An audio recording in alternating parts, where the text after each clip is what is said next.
자, 계속 이어서 봅시다.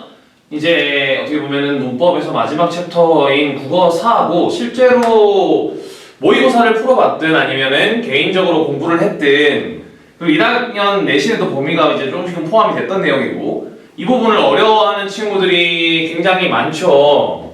그러니까 계속해서 틀리는 유형들을 이제 문법에서 들고 오면 여러 가지가 있는데 가장 높은 비중을 차지하는 게 이제 중세국어를 가지고 현대국어랑 엮어서 같이 물어보면 이런 문제들을 많이 틀린다. 중세국어가 좀 많이 어렵게 느껴진다. 이런 친구들이 많아요. 그러니까 이 부분은 조금 공들여서 공부할 필요가 있는 부분이기도 하고 근데 중요한 게 잊지 말아야 되는 게 무조건 중세국어 문제에서 포인트는 중세국어적인 어떤 중세국어에 대한 지식을 정확하게 많이 가지고 있는 것보다는 현대국어에 대한 지식을 좀 더 정확하게 가지고 있는 게 문제풀이의 정확도를 높이는 방법이다. 그러니까 만약에 중세국어 말고 현대국어, 그러니까 우리가 지금 쓰고 있는 국어 문법에 대한 지식이 아직 완전하지 못하다면 사실은 이 공부를 하는 게 어떻게 보면 큰 의미가 없을 수도 있어요. 그러니까 가급적이면 요 챕터를 보기 전에 앞에 우리가 배웠던 내용들을 조금 더 충실하고 그 다음에 좀 더 치밀하게 다듬은 다음 여기로 넘어오는 게 필요할 겁니다. 자, 어쨌든 그런 것들은 차치를 하고 이제 중세국어에 대한 얘기를 좀 본격적으로 시작을 해봅시다. 우선은 고대국어예요. 고대국어인데 이제 시대국어는 이렇게 쫙 한눈에 보기 좋게 한번 정리를 해보도록 합시다. 또 이제 책에 보면은 맨 위에 국어사의 시대구분이라고 돼 있고 10세기까지가 이제 고대국어다라고 돼 있는데 쉽게 얘기하면은 이제 삼국시대부터 통일신라 그리고 후삼국까지를 좀 아우르는 그런 시기라고 보면 될 것 같고 그 다음에 고려건국 이후부터 임진왜란 전까지를 우리가 보통 이제 중세국어라고 하고 그 임진왜란 이후부터를 이제 근대국어라고 하죠. 현대국어는 뺄게요. 그냥 거의 사실상 지금 우리가 쓰고 있는 것과는 큰 차이가 없기 때문에 빼놓도록 하고 우선 요 세 개 위주로 조금 얘기를 해보도록 합시다. 아마 학교 내신에서 대부분 학교에서 요 내용은 아마 한 번씩은 만난 적이 있을 걸로 이제 추측을 합니다. 그러니까 몰라요. 뭐 어떤 학교들은 물론 이런 것들을 하지 않고 다른 어떤 수능적인 역량을 길러주고자 아직 다루지 않는 학교도 있겠지만 대부분의 교과서를 다른 학교들에서는 이 내용을 다뤘을 겁니다. 근데 이제 사실 지금 니네가 배우고 있는 교과서 이전의 교과서에는 이 내용이 포함이 돼 있었어요. 이 내용이 포함이 돼 있었는데 지금은 빠져있죠. 지금은 빠져있고 그리고 요 독도 마찬가지. 이것도 사실은 예전에 교과서에 들어있었던 내용인데 지금은 빠져있다는 거. 그거. 그래서 이때를 근대국어라고 해요. 자, 그러고 그럼 이제 고대랑 근대는 조금 낯설 수 있지만 중세국어는 한 번씩 다 배웠던 내용이니까 다시 한번 정리하는 겸 해서 이번 기회에 만약에 확실하지 않은 지식이 있었다면 타이트하게 정리를 해두는 걸로 방향을 잡고 갑시다. 자, 우선은 고대국어부터 좀 보고 얘기합시다. 고대국어부터. 우선은 이 당시에는 너무 추측이 많아요. 그러니까 어떻게 보면 자료가 부족하기 때문에 남아있는 문헌 자료라든가 아니면 그 당시 사람들이 실제로 어떤 발음을 했는지 녹음되는 게 있는 것도 아니기 때문에 굉장히 추측하는 어떤 성격의 지식들이 많아서 어떻게 보면 수능에 잘 출제되지 않는 부분이기도 합니다. 그래서 우리가 지금 사실 명확하게 다룰 수 있는 건 표기 방식밖에 없어요. 왜냐하면 우리가 볼 수 있는 자료는 표기가 남아있는 문헌 자료밖에 없기 때문에 발음에 대한 건 어디까지나 추측성일 뿐이에요. 그래서 표기 방식 위주로 아무래도 예전에 교과서에도 많이 수록이 돼 있었고 그리고 수업들도 마찬가지 표기 방식 위주로 많이 진행이 됐었어요. 봐봐. 어쨌든 훈민정음이 개발되기 즉 훈민정음 발명되기 이전의 상태이기 때문에 우리만의 음성 언어는 존재했겠지만 문자 언어는 이제 기록 방식은 존재하지 않았던 상황인 거죠. 고유한 기록 방식은. 그래서 당연히 고대에는 문자 언어가 없었기 때문에 당연히 글자를 빌려서 표기하는 방식이 차자 표기 방식이 발달을 했었다. 그게 가장 큰 특징이에요. 가장 큰 특징입니다. 그래서 여러 가지 이제 글자를 빌리면 당연히 한자 문화권이었기 때문에 한자를 빌려오는 방식을 취했겠죠. 그래서 이 차자 표기에 두 가지 방식이 있었다. 요 안에 그 한자의 발음을 빌려오는 음차 방식이 있고 훈차 방식이 있었다. 뜻을 빌려오는 게 훈차예요. 근데 이제 어떻게 이해를 하면 편안하냐면 네가 예를 들어서 컴퓨터로 물론 지금은 다 스마트폰으로 대부분 다 하겠지만 스마트폰이 아니라 컴퓨터로 친구랑 카톡을 하는데 한영키가 고장이 났어. 근데 빨리 지금 뭔가 전달을 해야 돼. 네 상황 자체를. 그럼 예를 들면 이런 식인 거죠. 한글로 나 키보드 고장났다라고 쓰고 싶은데 그게 안 되니까 예를 들면 이런 식인 거야.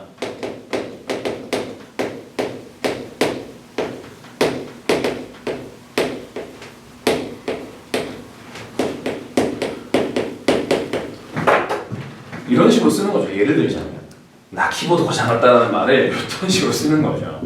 이런 게 일종의 차자 표기 방식이라고 이해하면 되고, 이제 우리는 지금 알파벳을 지금 렌트해 온 거지만 여기서는 이제 고대에서는 한자를 통해서 이런 방식을 썼었다는 거, 그거를 이해해 주면 될 것 같아.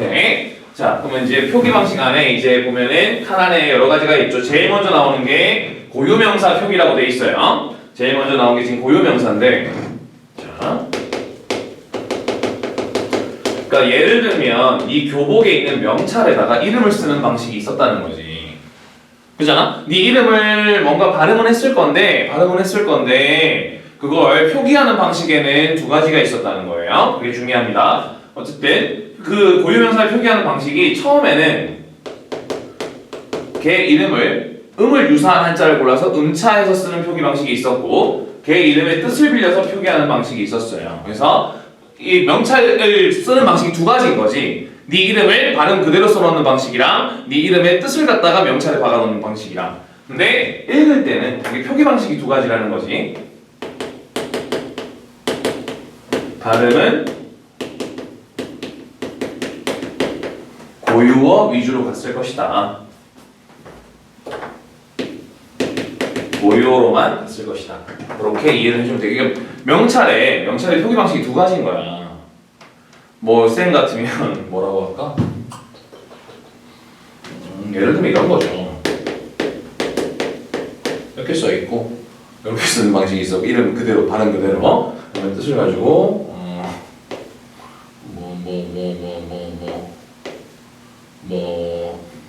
다 현명 아니가 좀 현명이죠 그러니까. 하여튼 와이저? 뭐 이런 식으로 뭐 하여튼 몰라 하여튼 그런 식으로 표기 방식은 두 가지지만 명찰에 뭐라고 써 있었든지 간에 읽을 때는 뭐 있잖아 이렇게 읽었었다.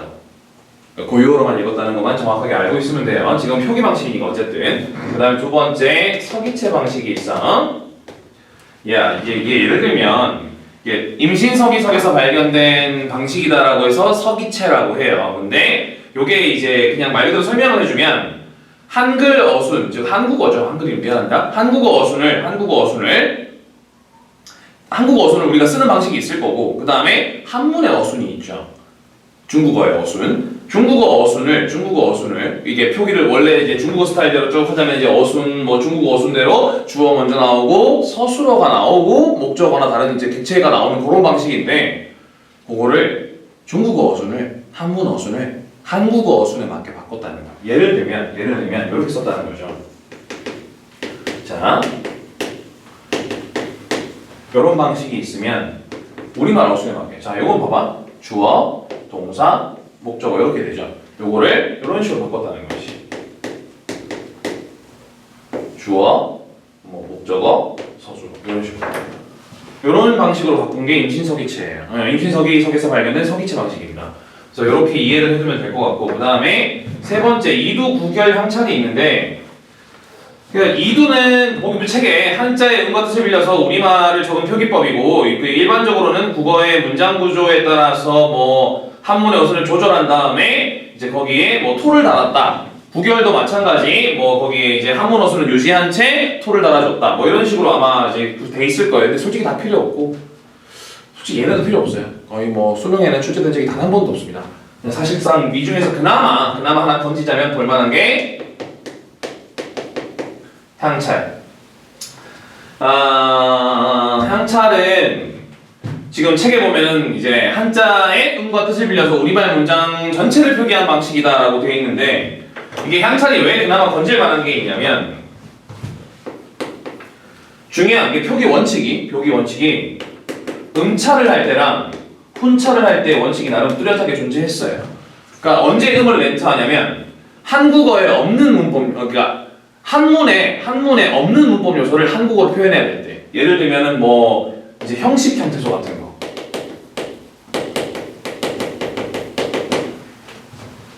조사나 그 다음에 어미 같은 거는 중국어에 없거든. 근데 그런 거를 우리말에 있으니까 표기를 할 때 그에 상응하는 한자가 없는 거야. 그러니까 걔는 뭐 그냥 뜻 상관없이 비슷한 음만 빌려오는 그런 방식을 선택했던 거고, 그 다음에 뜻이 있는 말, 즉 한자에도 대응되는 뜻이 있겠죠. 우리말에도 그런 뜻이 있으니까 뜻이 맞아떨어지는 말들은 그냥 그 뜻에 맞는 한자를 빌려왔다는 거.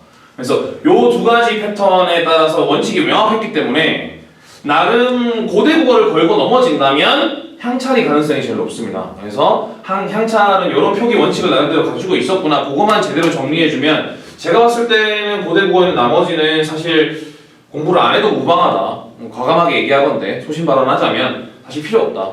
그냥 향찰은 저런 방식대로 썼었구나 라는 것만 알면 돼요. 왜냐하면 이게 시험 문제로 나오려면 어느 정도 한자에 대한 기본 지식이 있거나 아니면 뭔가 바탕에 외워둔 암기한 지식이 필요합니다. 그러니까 수능에서는 사실상 영향력이 없을 것이다 라고 얘기할 수 있어요. 물론 제가 뭐라 했습니까만은 그래도 제가 봤을 때는 사실상 가능성이 없다. 굳이 뽑아내자면 얘가 있다. 그러니까 문세로이 선생님과 함께 공부한 형태소 파트에 대한 지식과 연동해서 향찰은 정리를 해두시는 게 좋을 거예요. 자, 그 다음에 이제 중세국어로 그 차츰 넘어오면 되는데, 뭐 선생님 왜 밑에 있는 의문이랑 그런 조사 같은 건 안 하느냐. 그러니까 아까도 얘기했다시피 발음은 우리가 알 수가 없어. 그러니까 이건 대부분 다 그랬을 것이다예요. 그러니까 불명확한 지식을 출제할 수는 없겠죠.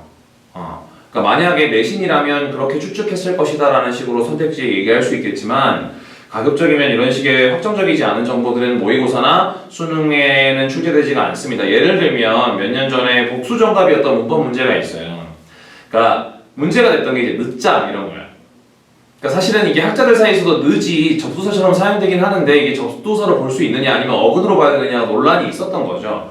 사실 그런 것 때문에 이제 그때 당시에 그냥 이게 어근으로도 볼 수 있고 뭐 접수로도 볼 수 있으니까 이것도 일종의 정답이 될 수 있다라고 해서 복수정답 처리를 해버렸었는데, 그런 것처럼 이제 어떻게 보면 학문적으로 결론이 내려지지 않은 지식들은 이제 출제는 가급적이면 안 하는 흐름이죠. 그러니까 의문은 그냥 그랬겠구나라고 하면 읽어보기만 하시고, 문법은 나름 조사와 어미가 발달해 있었구나, 이건 당연한 얘기죠. 왜냐하면 한국어라는 것 자체가 알타이어에 속할 것으로 추정되는 근거가 저 조사랑 어미예요.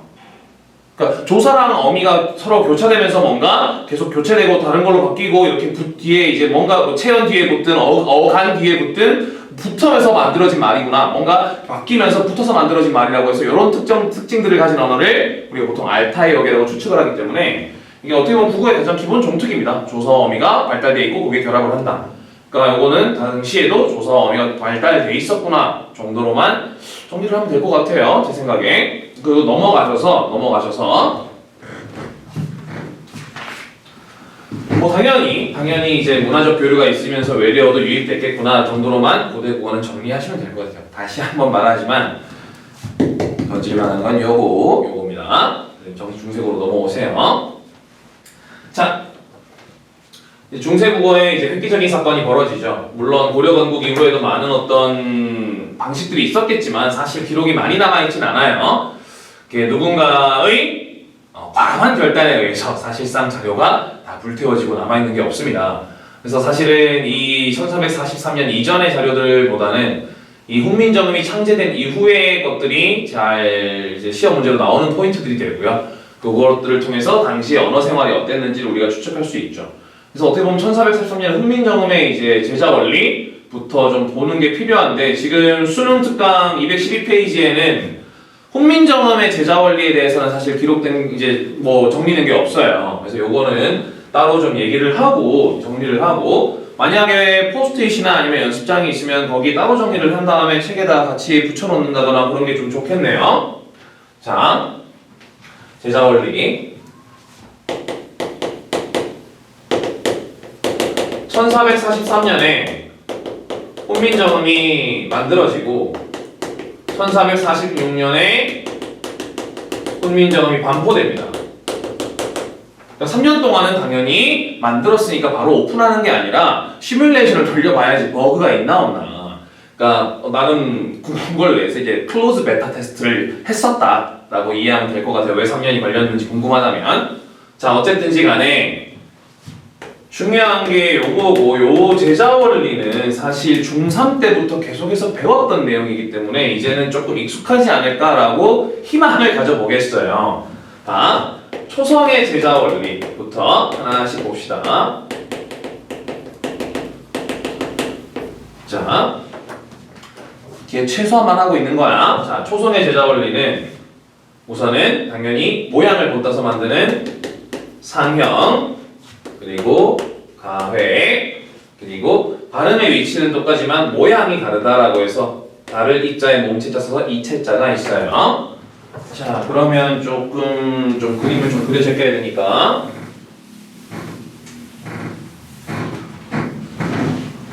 자, 봅시다. 우선 발음 기관의 모양을 본다야 초성은.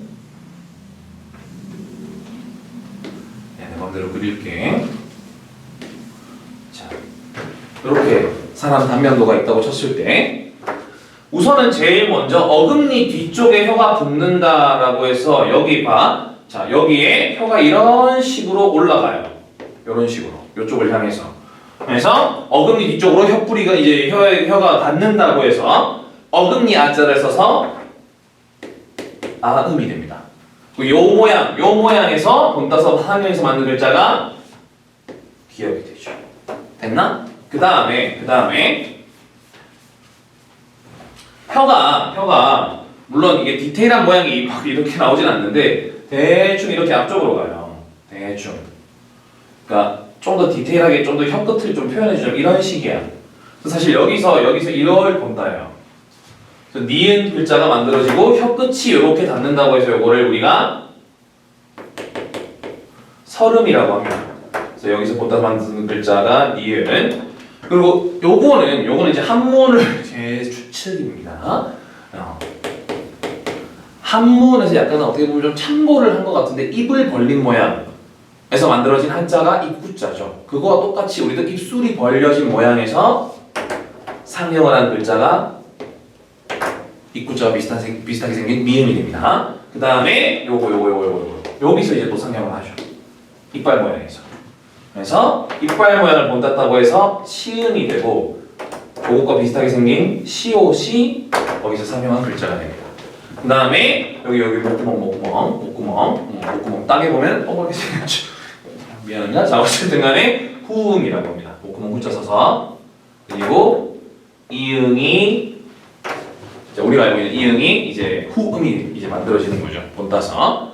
그래서 여기서 이제 하나씩 획을 더하는 거지. 기억에 획을 더해서 키읔이 됩니다. 그리고 니은에 획을 추가해보면 디귿이 되고 디귿에 또 하나의 획을 추가하면 티읕이 되죠. 그 다음에 미음에 가로로 획을 추가하면 키읔이 되고 세로로 획을 추가하면 비읍이 되겠죠. 그러니까 이런 패턴대로 이제 하나씩 만들어지는 거죠. 지읒에 또 획을 추가하면 시옷에 획을 추가하면 지읒이 되고 여기 또 획을 추가하면 시읒이 되죠. 그리고 이응에 획 추가해서 이제 만들어진 게 요거 또 한 번 더 추가해서 이렇게 만들어지죠. 그리고 모양이 다른 글자. 여기서는 옛 이응, 여기는 요거, 여기는 없어요. 여기에 칸 맞췄으면 이게 되게 힘드네. 그 다음에 여기는 또 없습니다. 자, 그냥 참고삼아 헷갈릴 만한 이름들을 정리해주고 가면은 얘는 우리가 다른 색으로 할까요? 옛 이응이라고 불렀고 얘도 뭐 이제 착각이라기보다는 물론 리을이 맞는데 그 당시의 이름은 니은이랑 절반은 똑같이 생겼잖아. 그래서 이름을 붙였을 때 니은이랑 반은 똑같이 생겼다고 해서 반설이라고 불러요. 그것도 마찬가지 봐봐. 그러니까 이제 이거의 이름이 왜 그렇게 되는지 알겠죠? 시음인데 뭐 절반 닮았다고 해서 얘는 반시음이에요. 그러니까 이런 식으로 이제 이름을 좀 같이 알아두면 좋을 것 같고 얘는 히읗은 히읗인데 얘는 여린 이웃이 되겠죠. 자, 그래서 이렇게 해서 만들어진 게 지금 이제 세보면 총 17자가 만들어지죠. 됐나? 자, 여기에 같이 알아두세요. 아마 뒤에 문법 얘기하면서 다시 한번 할 건데 당연히 만들었으면 가이드가 있어야지, 사용 가이드가. 그래서 총 두 가지가 있습니다. 총 뭐 가장 네가 알아둬야 되는 그 기본 방식이 두 가지가 있어요. 연서가 있고 병서가 있어. 연서는 이렇게 정리해보세요. 세로로 쓰는 방식이다. 그 다음에 병서는 가로로 쓰는 방식이다. 그러니까 자음 두 개를 세로로 놔야 된다고 생각하면 돼. 여기에 들어가는 게 이런 애들이 있었죠.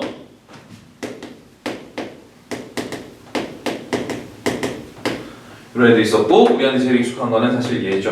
그래서 얘 이름이 나온 김에 얘기하면 순경은 비읍.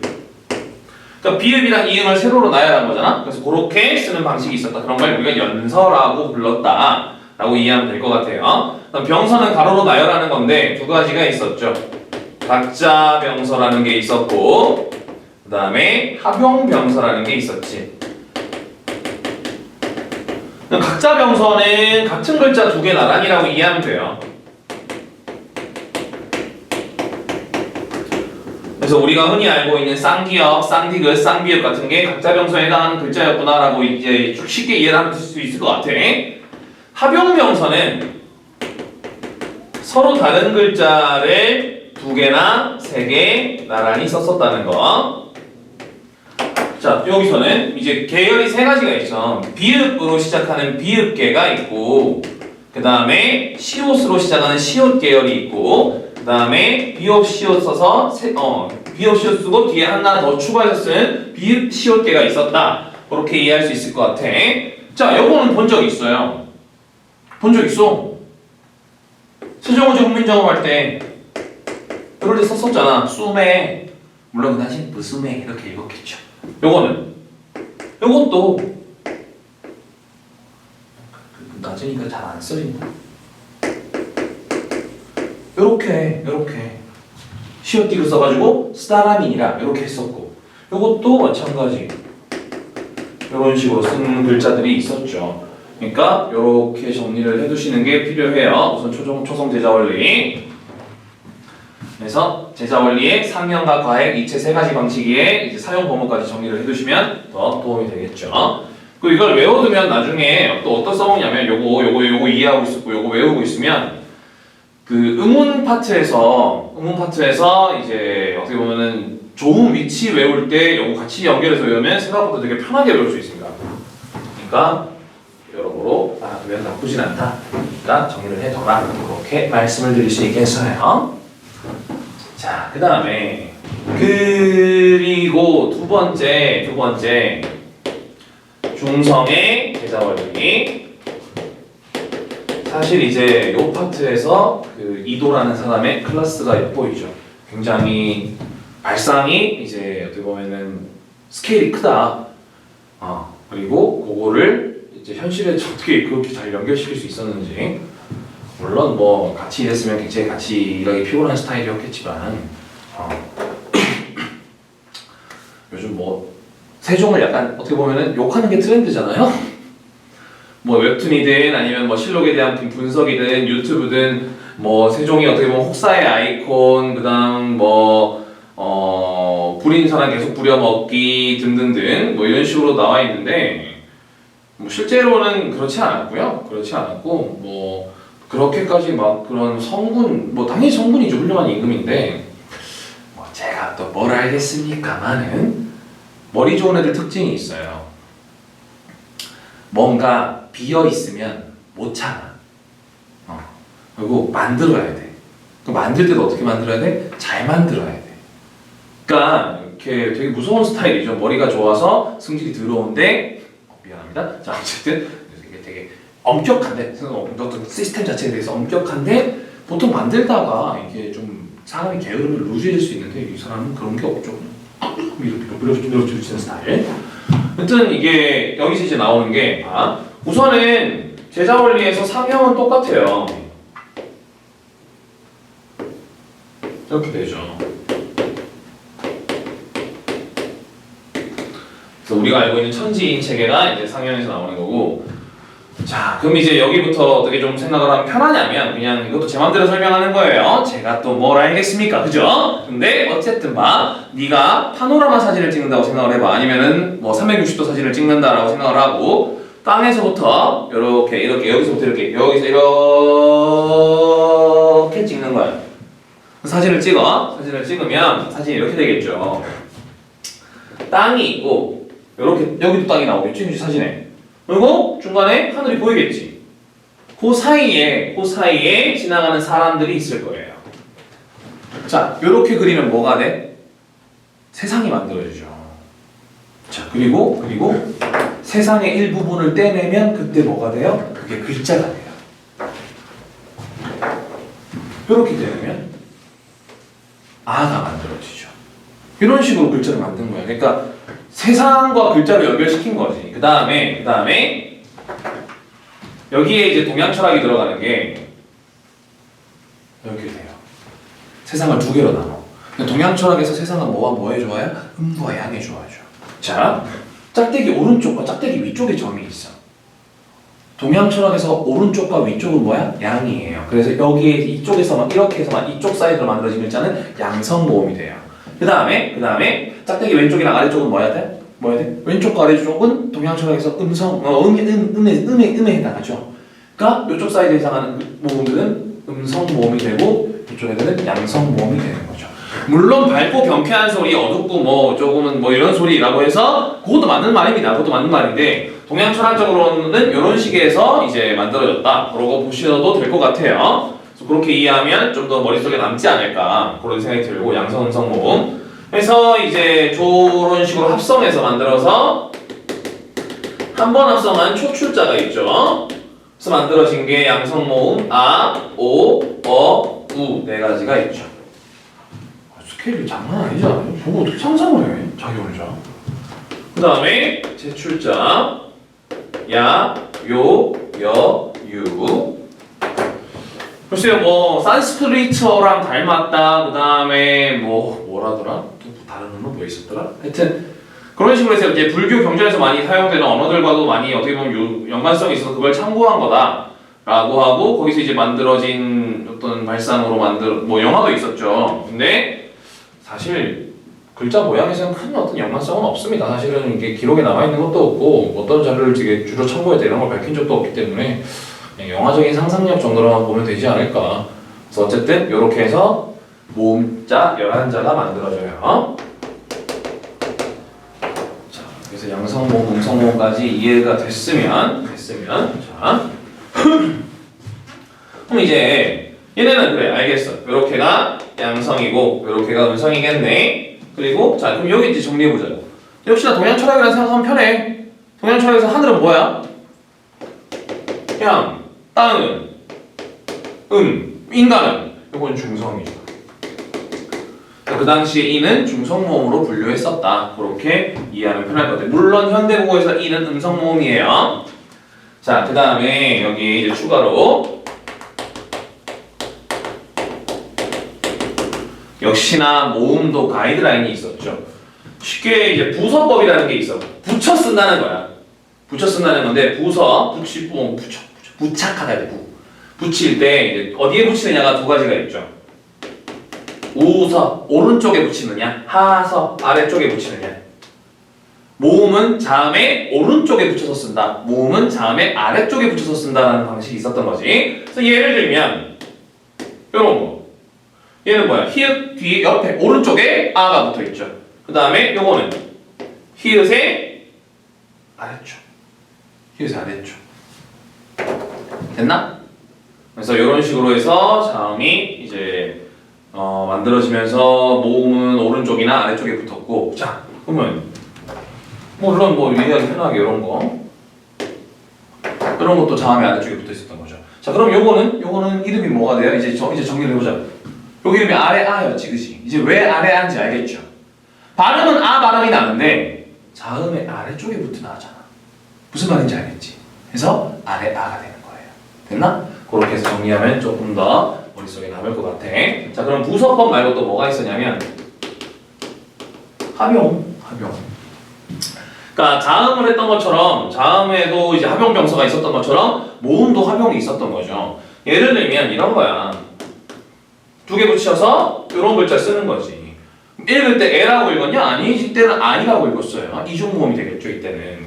그 다음에 자, 요건 본 적 있잖아. 서경별곡에 한번 나온 글자죠. 고유의 말을 할 때 고요이 좀 뭐죠?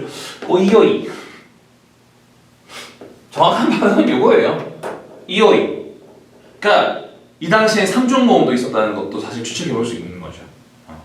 그래서 이런 식으로 이제 합용해서 글자를 썼었다. 그래서 부서법과 합용법이 있었구나. 그렇게 정리를 해주면 또 편할 것 같아. 자, 그 다음에 자 제자원리의 마지막 세 번째 종성. 요거는 요렇게 정리를 해봅시다. 요때 만들어진 원칙이 있고요. 부터 16세기 말까지, 그 다음에 17세기부터 19세기 말까지, 그리고 20세기부터 현재까지. 자, 요때는 종성, 부용, 초성. 종성자는 따로 안 만들었어. 종성은 부용 뜻이 뭐냐면 use again, 다시 사용한다. 뭐를? 초성을. 종성에는 초성을 다시 사용한다. 뭐 그렇게 하면 되겠죠. 자, 이게 종성에는 따로 만들지 않고 초성에 썼던 글자 그대로 갖다 쓰자라는 게 이제 원칙이었는데, 하나 진짜 기억해야 되는 게 이 당시에는 어쨌든 글자를 써놓은 걸 보자마자 무슨 뜻인지 캐치하는 것보다는 따라서 소리 내보고 읽어보는 게 우선이었어요. 이거는 이제 어떻게 보면 당시에 어떻게 보면 독서 방식에서는 이제 세종이 좀 이제 거기 머물러 있었던 거라고 또 볼 수 있을 것 같은데, 그 당시의 독서 방식은 눈으로 쭉 글자를 읽는 것보다는 소리 내어서 음독을 한 다음에 이제 그 뜻을 음미하는 게 이쪽의 나름의 방식이었죠. 어떻게 보면 그거랑 비슷한 건데, 벽보에 딱 이제 훈민정음으로 딱 써있는 글자를 보자마자 눈으로 딱 보자마자 아 무슨 뜻이구나라고 캐치를 하게끔 만들어주는 게 이 글자의 목적이 아니라, 소리내서 같이 읽어본 다음에 아 저게 이런 뜻이야 라고 캐치하는 게 목적이었어요. 당연히 표기할 때 뭐가 제일 중요해? 발음이 제일 중요했던 거죠. 발음이 되냐 안 되냐. 그래서 당시에는 받침에 다 썼어요. 처음에 다 쓰는 게 원칙이었어. 근데 3년 동안 시뮬레이션 돌려봤더니 받침에 그게 다 발음이 돼 안 돼? 안 돼. 필요 없는 거지. 뭐로 다 써? 발음도 안 되는 거. 지금 발음하게 해주는 게 중요한 건데. 그래서 줄이죠. 몇 개로? 8개로. 팔종성 가능하더라. 충분히 사용하기가. 그래서 팔종성 가족용이라고 합니다. 가족용 아니에요. 가족용. 가능하다. 충분히 사용하는 게. 그런 뜻입니다. 그래서 팔종성법이라고 우리가 얘기를 하죠. 그래서 여기다 하는 게 중요한 게 요거에다가 시옷 들어가. 이거 음절의 끝소리 규칙, 끝규랑 헷갈리지 말고. 자, 요거 두 개를 까먹지 말고 요 두 개를 받침에 썼었다라는 거 꼭 기억하세요. 그 다음에 이제 7종성으로 줄어들어 근제국으로 넘어오면 왜? 발음이 뭐랑 뭐가 겹쳐? 얘랑 겹쳐. 그래서 둘이 싸우다가 정리가 돼. 누가 이겨? 얘가 이겨. 그래서 기역, 니은, 리을, 미음, 비읍, 시옷. 그럼 얘 어떻게 돼? 얘 없어져서 뭐해? 그냥 센 이응이 돼요. 그래서 이렇게 7종성이 됐다.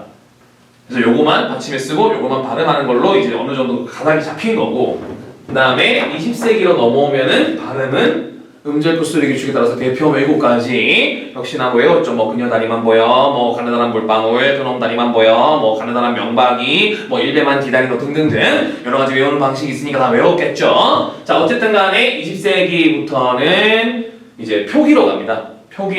표기로서는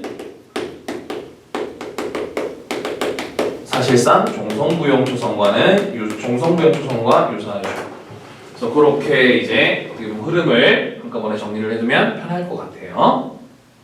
자, 그렇게 이제 돼 있고 이 세 가지의 초성, 중성, 종성. 그래서 만들어진 글자, 기본 글자는 총 28자고 요거를 음절 단위로 모아 쓰는 원칙이 붙죠.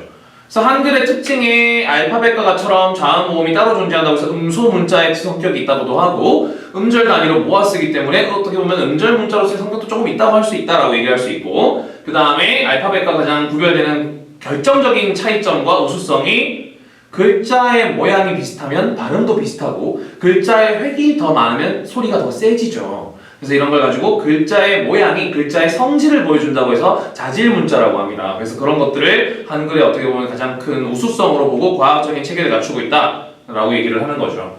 사실 이것도 국뽕기 살짝 빼고 보자면 어떻게 보면은 이제 창작자가 이제 밝혀져 있고 어떻게 보면은 현재 사용되는 언어 중에 제일 나중에 만들어진 글자죠. 그러다 보니까 아무래도 다른 언어들의 우수한 점들을 참고하면서 종합해서 만들어졌기 때문에 우수한 게 어떻게 보면 당연할 수도 있지만 사실 뭐 대단한 건 대단한 거니까요. 네, 그렇게도 볼 수 있습니다. 어쨌든 간에 그런 뭐 여러 가지 특성들이 있는데 지금 우리가 시험에 나올 만한 그런 것들은 이렇게 한꺼번에 정리를 해두고 들어가면 또 좋을 것 같아요. 자, 글자가 만들어진 원리는 이와 같았고 잠깐만 칠판 좀 깨끗하게 지우고 그 다음에 문법적인 특성들을 좀 계속해서 이어서 보도록 합시다. 자, 계속해서 이제 문법적인 특징들을 포함해서 좀 시험에 나올 만한 것들을 좀 살펴보도록 합시다. 우선은 중세국어의 이제 책을 잘 봐요. 지금부터는 표기부터 먼저 얘기를 하면 아까 잠깐 언급했던 8종성법이 나오죠. 근데 아까도 얘기했다시피 최초에는 종성부용 초성이었다. 그래서 어떻게 보면 받침에 우리가 지금 뭐 알고 있는 8종성에 해당하는 글자들 외의 것들이 쓰여 있었다면 1443년부터 46년 사이에 사용된 방식이었겠구나. 대표적인 게 수능특강 문학교재에 있는 용비어천가가 있죠. 그러니까 조금은 이제 종성부용 초성도 기억을 해줬으면 좋겠다는 생각이 들어. 그러니까 8종성법 구만 체크하지 말고 같이 좀 정리를 해줬으면 좋을 것 같고 그 다음에 이제 표기에 또 나오는 특징이 이어적기라고도 하고 연철이라고도 해요. 자, 요게 있는데 아까도 얘기했다시피 발음이 먼저였다니까? 보자마자 뜻을 알아보게끔 써주는 게 목적이 아니라 발음을 제대로 해주는 게 목적이기 때문에 발음 나은 대로 이어적기를 했다는 게 가장 최초의 어떤 표기 방식이었다는 거. 그러니까 이렇게 썼다는 거죠. 말삼 플러스 이면 말삼이 이런 식으로 썼다는 거고 그 다음에 슬슬 여기다 이제 추가해서 표기해둬요. 저 표기란다. 필기해둬요. 16세기부터는 슬슬 끊어적기 방식이 나옵니다. 이런 것들을 끊어적기라고 해서 분철이라고도 하죠.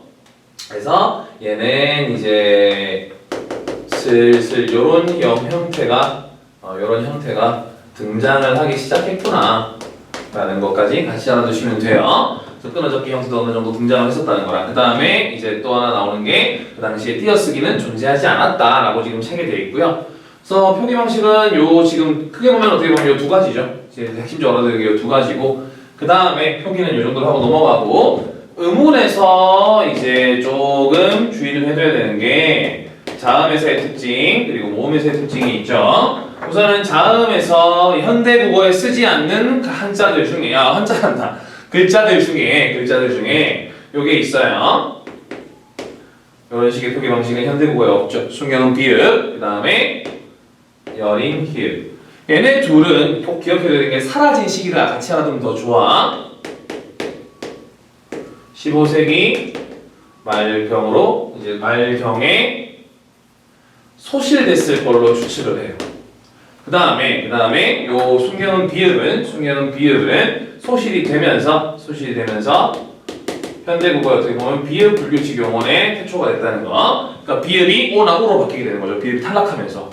물론 요 당시의 형태로는 이제 아마 요것과 관련돼서 기출 문제가 나온 적도 있고, 그다음 모의고사 형태에서 가끔 본 적도 있겠지만 이제 탈락해버리는 경우도 있었고, 오나 우로 반모음 오나 우로 교체되는 경우도 있었다. 그래서 그 당시에는 그랬고 이제 현대국으로 넘어오면서 오우로 어떻게 보면 정착되게 됐다 이렇게 정리할 수 있겠죠. 자, 그 다음에 이때 또 쓰지 않았던 글자 또 두 가지가 더 있죠. 뭐랑 뭐? 요거랑 요거.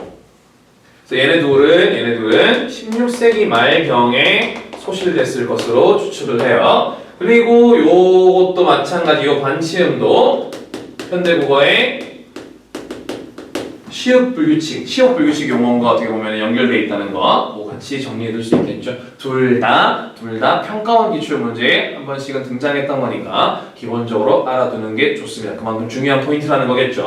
자, 그 다음에 모음 말고 너무 하기 전에 그 당시에 또 이제 책 안에 들어있겠지만 또 하나 중요한 게 구개음 개념이 따로 없어서 특히나 지읒, 치읒 같은 경우는 병구개음이 아니었다라고 했으니까 당연히 그런 게 구개음이 없었기 때문에 구개음화라는 현상도 없어요. 그러니까 구개음도 없고 구개음화도 없었다라고 정리하면 더 편할 것 같아.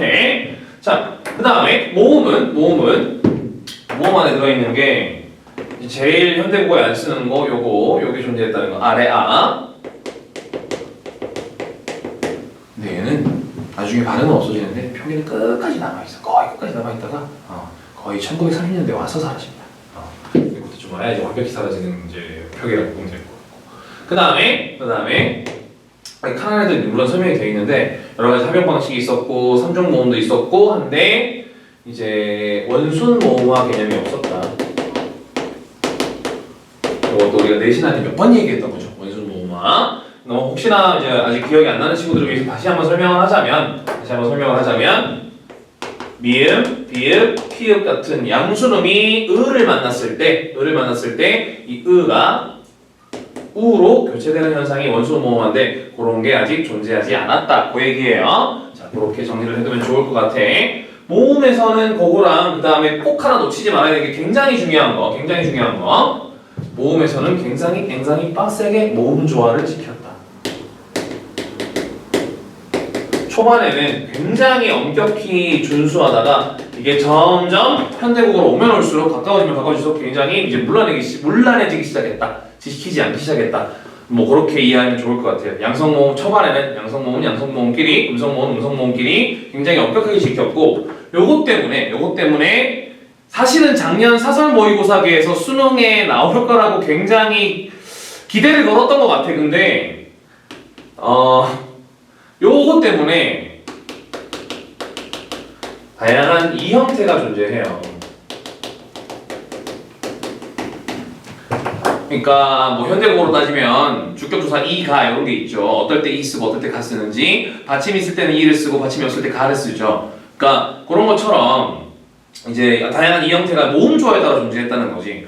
예를 들면 앞에 양성 모음이었을 때는 알, 날 이런 식의 목적격 조사를 썼고 음성 모음이었을 때는 을을 썼던 거죠. 근데 이게 전부 다 모음 조화를 지키기 위해서 두 세트씩 만들어 뒀다는 거 그런 식의 거랑 연결할 수 있기 때문에 모음 조화는 조금 요 당시에는 굉장히 중요한 개념이고 신경 써주는 게 좋아요. 그래서 이렇게 음운상의 특징들이 있었다라는 거 알아두면 좋을 것 같고 그 다음에 요건 좀 쉬울게. 자, 그 다음에 이제 문법상의 특징들이 있는데 요게 다시 한번 정리를 하면서 뭐랑 같이 연결해서 정리하면 좋으냐면 꼭 현대국어랑 같이 묶어서 정리해주는 게 좋습니다. 자, 제일 먼저 이제 얘기해 볼 만한 게 조사입니다. 그래서 조사에서 우리가 내신할 때 그 수도 없이 봤던 주격조사. 주격조사는 사실 요거만 존재한 건데 이 당시에는 가가 없었어요. 물론 뭐 학자들마다 의견이 좀 다르고 그 다음에 문헌자료에도 가가 등장하는 경우가 있긴 한데 사실상 이만 주로 썼었다는 거. 근데 이를 쓰는 환경이 세 가지였죠. 앞에 자음 받침, 즉 종성 받침이 존재하면 그 당시에는 요걸 썼었고 그 다음에 여기 좀 정확히 써줘야죠. 이 외에 모음으로 끝날 경우에는 이만 썼었고 그 다음에 이로 끝날 경우에는 이제 이런 게 주격조사 빼고 그냥 생략하고 썼었다는 거. 그래서 여기에 이제 예를 들어주면은 이런 게 있죠. 그러면 요게 자 쓸 때 사실 이걸 쓴 거야. 근데 이어적기 하다 보니까 우리가 실제로 복이나 이런 데 등장하는 본문에서 만날 때는 이런 형태로 보통 만나게 되죠. 자, 그 다음에 요거는 뭐 이런 게 있어요. 자, 공자에 여기 오면은 실제로 네가 지문에서 만나게 되는 형태는 이렇게 되죠. 공자인.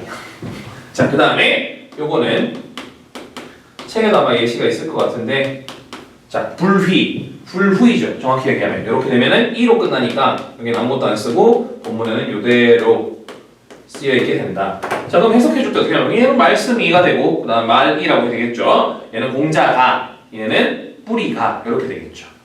그러니까 어쨌든 생략하고 쓴 거이지만 해석할 때는 좀 붙여주면 좋다는 거. 그래서 이렇게 환경에 따라서 세 가지 형태로 쓸 수 있었다는 거 다시 한번 정리를 해 주시고요. 자, 그 다음에 넘어갑시다. 넘어가서 계속해서 볼게. 조사가 여러 가지가 있어. 필기 다 했으면 지웁니다. 체크를 다 했거나.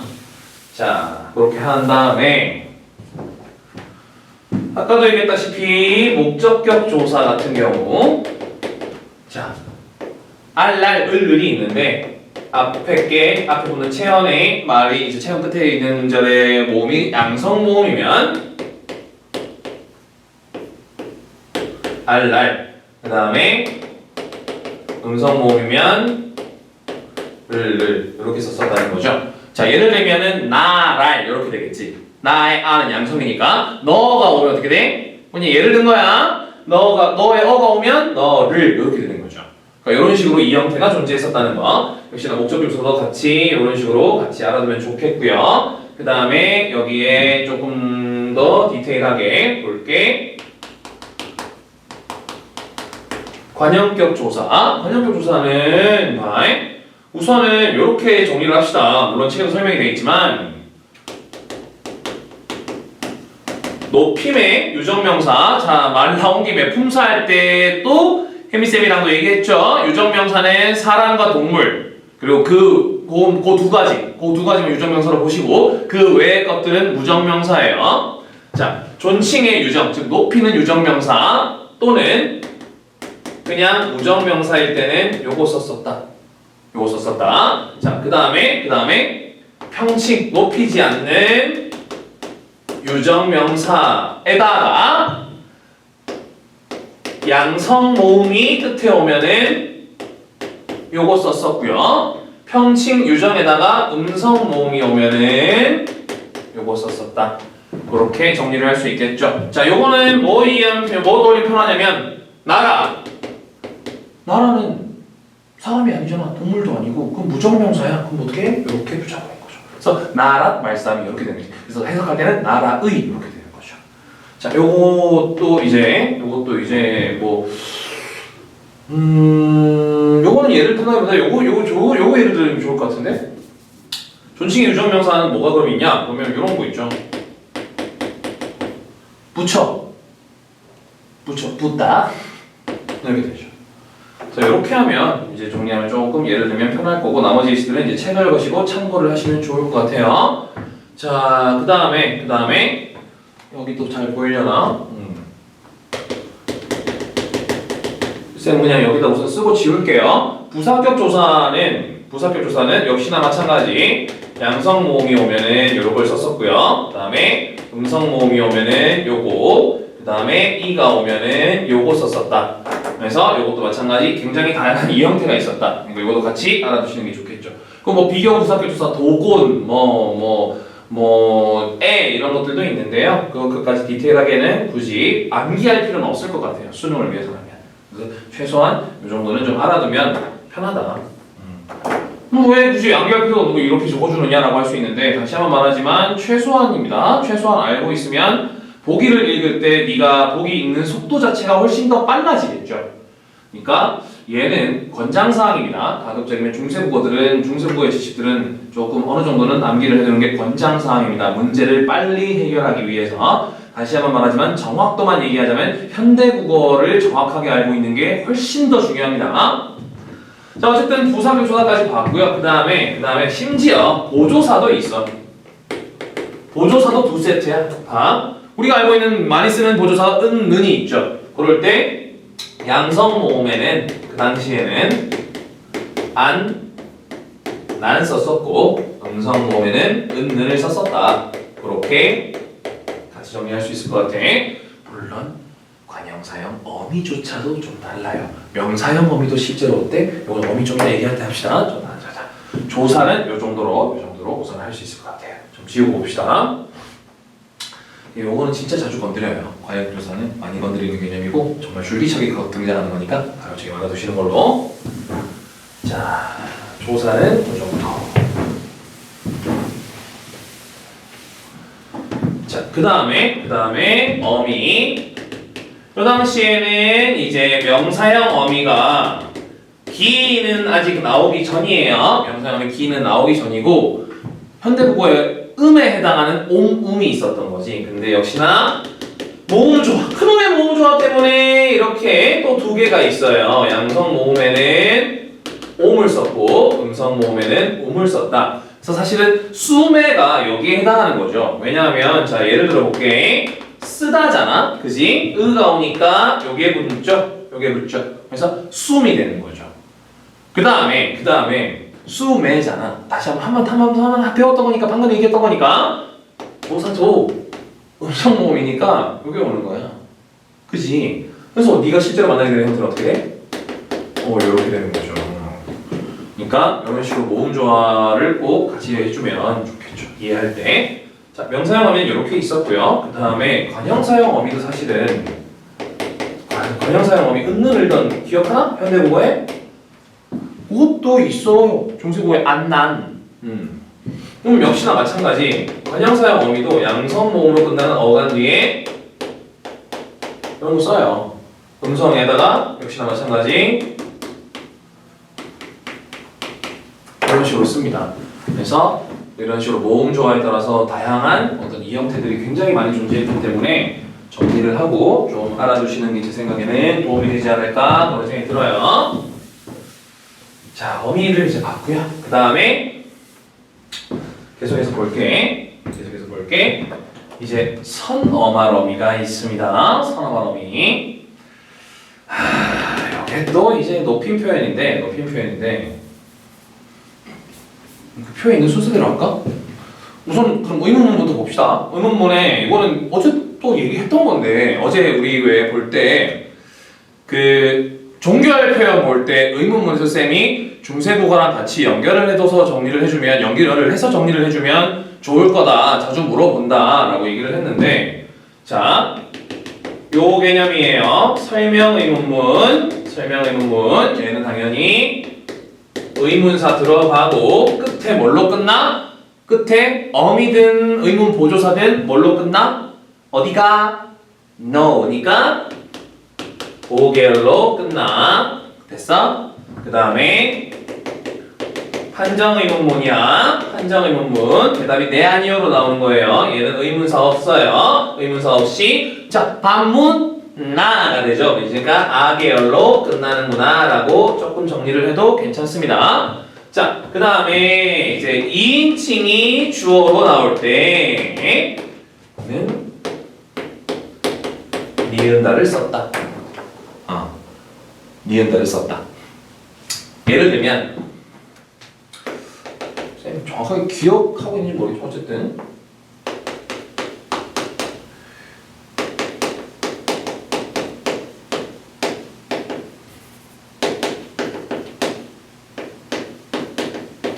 자, 여기 써있어.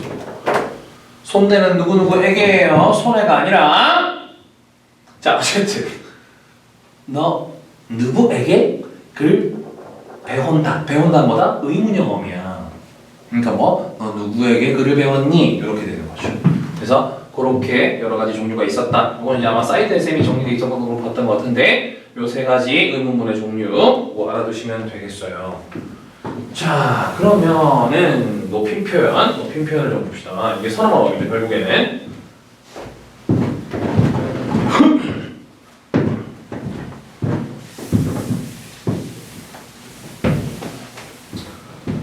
자,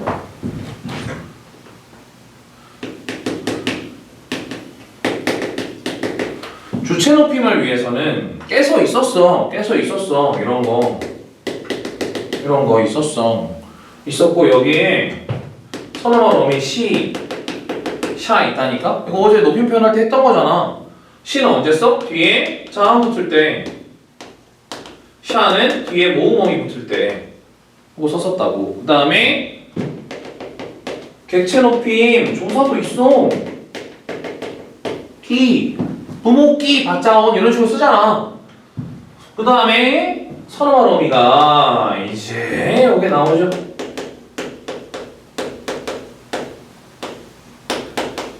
여기 있었고, 자, 요렇게도 쓸 수 있어요. 이제 밑에 있는 비읍이 숨겨놓은 비읍으로 바뀌는 건데,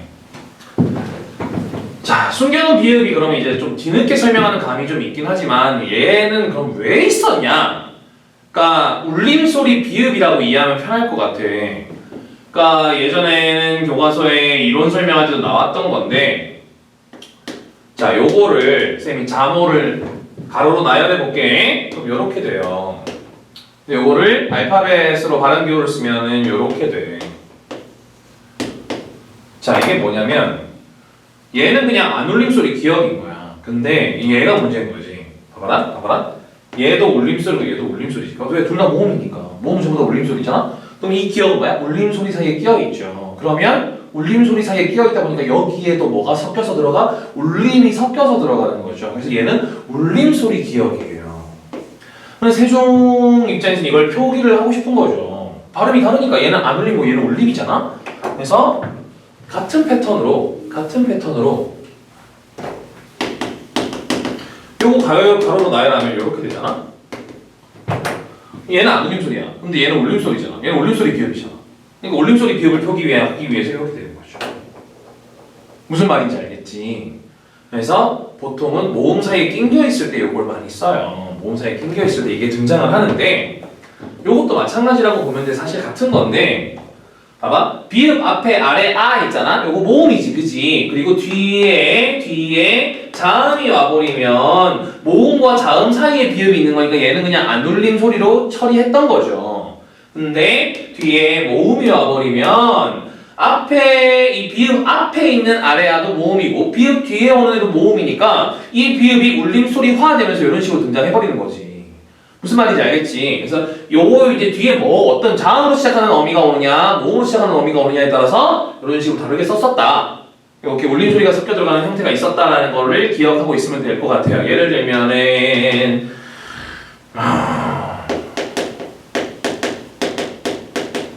이렇게 썼었다는 거죠. 근데 이때는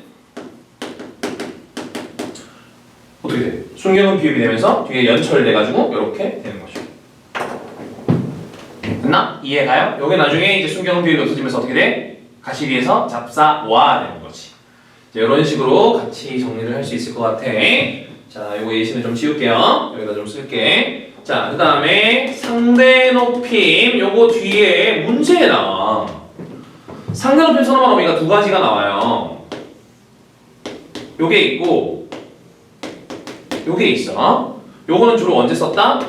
평서형 문장에 평서문에 썼다.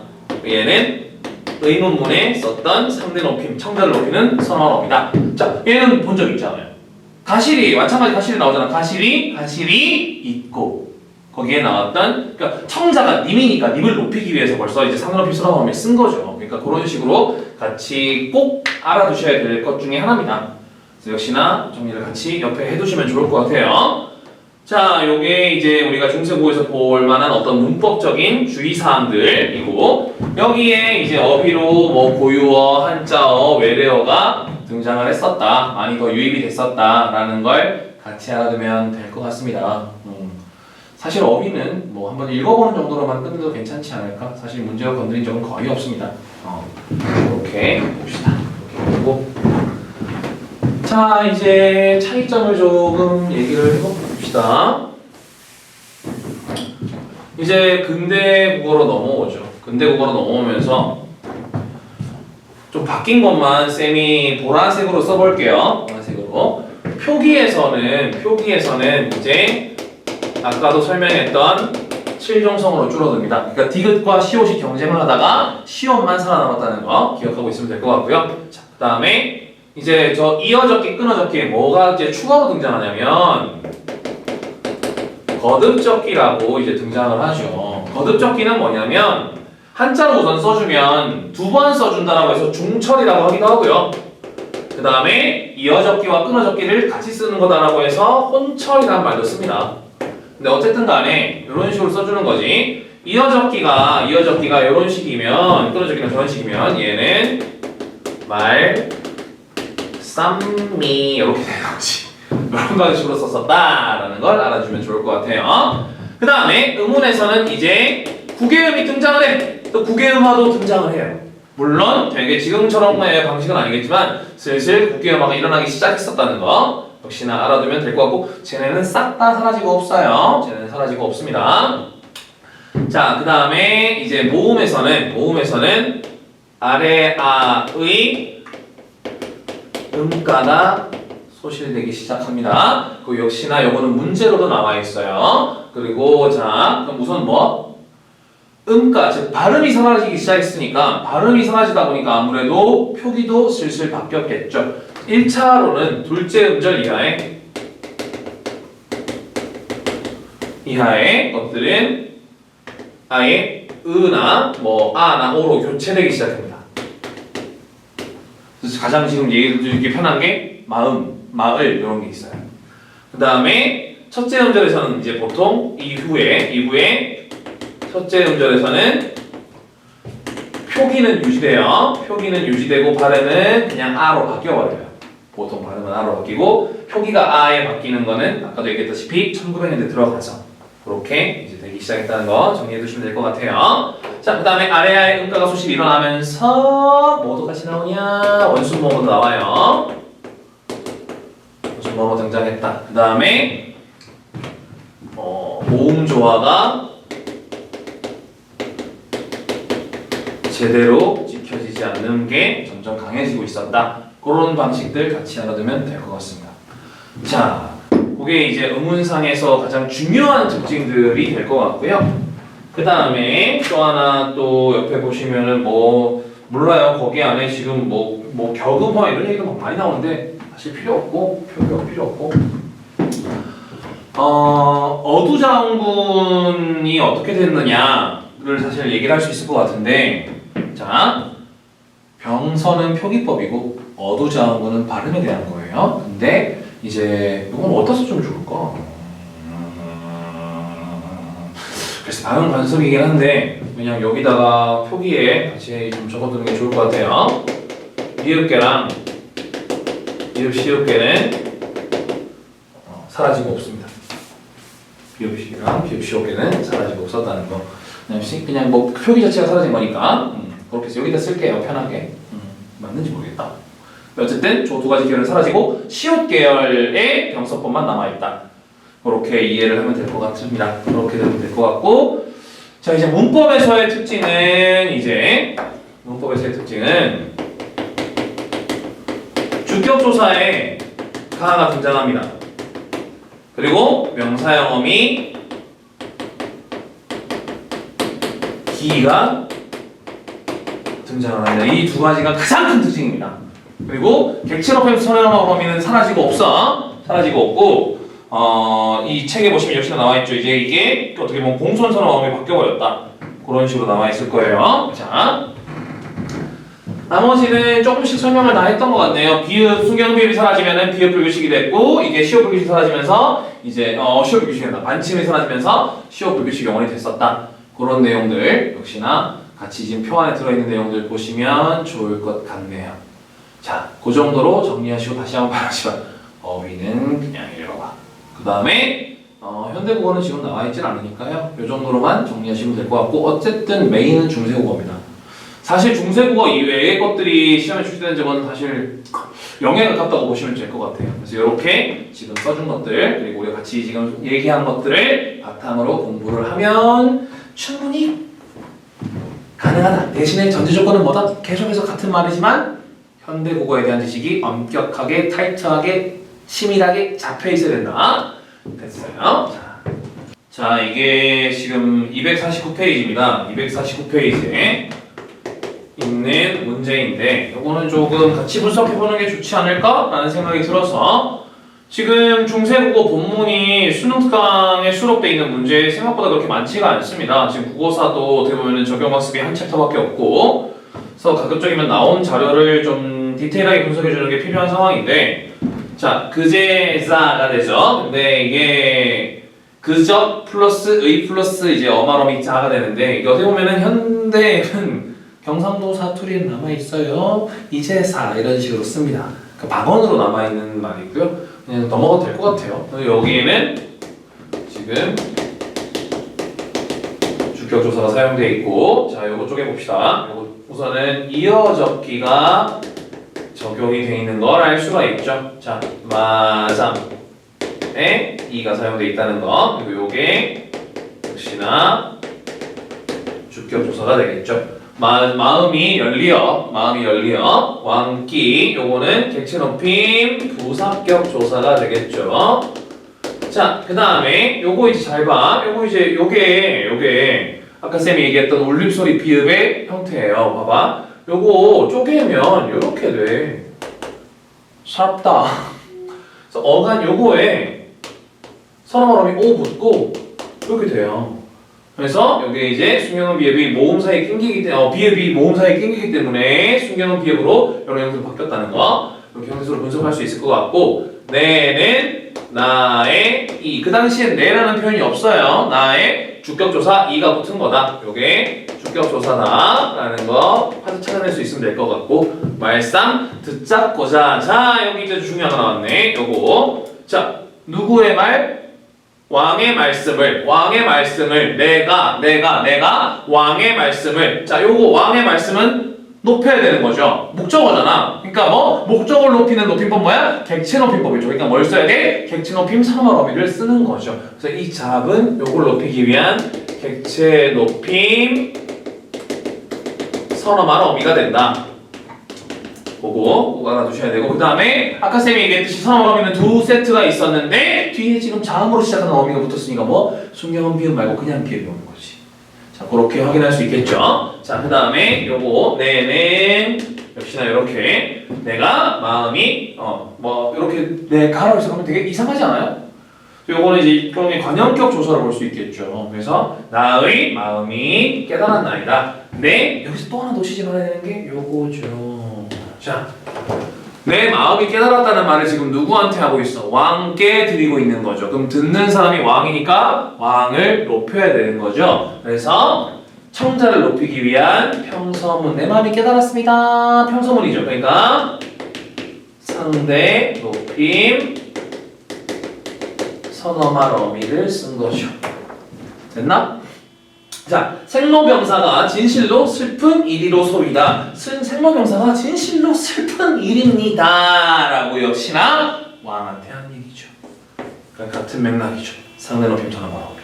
그래서 나를 출가시키고 도리를 배우게 하십시오. 그러니까 왕이 기꺼이에 어떻게 보면 최초의 형태인데 여기는 지금은 뭐 기뻐로 해석하는 게 맥락상 자연스럽죠. 왕이 기뻐 그리하라 하여건을 이렇게 하고 끝납니다. 그래서 지금 높임 표현에 해당하는 것들, 주격조사랑 높임 표현에 해당하는 것들을 조금 디테일하게 봐주면 되는 본문 같아요. 요거 조금 빼먹었네. 주격조사. 자, 요렇게 하고 지금 책 안에 어쨌든 선생님이 설명했던 내용에 대한 문제들이 많이 들어있습니다. 그러니까 다시 한번 꼭 디테일하게 풀어보시는 걸 추천을 드리고요. 그리고 가급적이면 숙제를 적용학습까지는 다 풀어오시는 걸로 그러니까 종합 5번까지 들어있을 거예요. 아마 하여튼 페이지를 다시 한번 문자로 알려드리도록 하겠으니 그거까지 꼭 풀어오시길 바라고 날씨는 좋아지는데 봄이 봄 같지가 않네요. 어쨌든 좀 가급적이면 얼굴을 맞대고 이야기를 할 수 있으면 더 좋을 것 같지만 그래도 이렇게라도 조금 도움이 됐으면 좋겠고 이 영상이 도움이 되셨다면 구독, 좋아요, 알람 설정 그리고 댓글은 예쁜 댓글만 좀 부탁드리고 제발 공부를 하시길 바래요. 그리고 작은 규모나 아니면 하여튼 학원들에서 대부분 수업은 진행이 되고 있으니까 아마 숙제도 많을 것으로 생각이 돼서 거기에 더 부담을 더 주는 건가 라는 좀 미안한 마음이 들기도 하지만 그래도 제 생각에는 이럴 때일수록 조금 처져서 헛되이 시간을 보내는 것보다는 물론 뭐 잠깐 쉬어가는 게 헛되다고만은 말할 수 없겠지만 그래도 각자 알차게 좀 더 공부를 할 수 있는 시간 됐으면 좋겠다고 해서 뭘 좀 같이 할 수 있을까를 고민해서 한 거니까 가급적이면 좀 도움이 됐으면 좋겠습니다.